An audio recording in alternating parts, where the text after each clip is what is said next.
Yes. So moment here is very simple. Already force is perpendicular.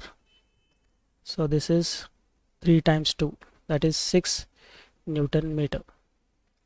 And it is in clockwise direction, so minus, you can take it as minus. Then this one, here again it is perpendicular distance directly given.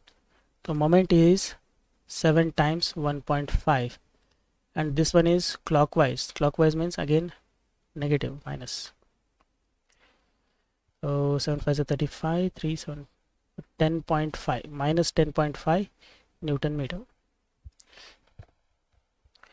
Then here once again you can see the distance is perpendicular to the force, so directly we can take 6.5 times 2, and this is in anti-clockwise direction, so we have to take it as positive Newton meter.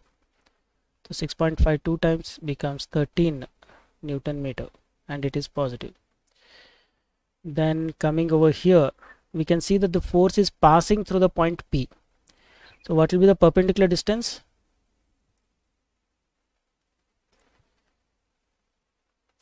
What is the perpendicular distance, ma'am?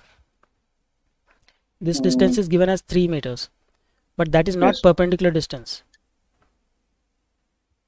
This is given as 3, but this is not perpendicular distance, right? Force is Yes. passing through the point P. That means the perpendicular distance is 0. Okay. Yes. So moment also becomes 0. Okay. Moment also becomes Yes. 0.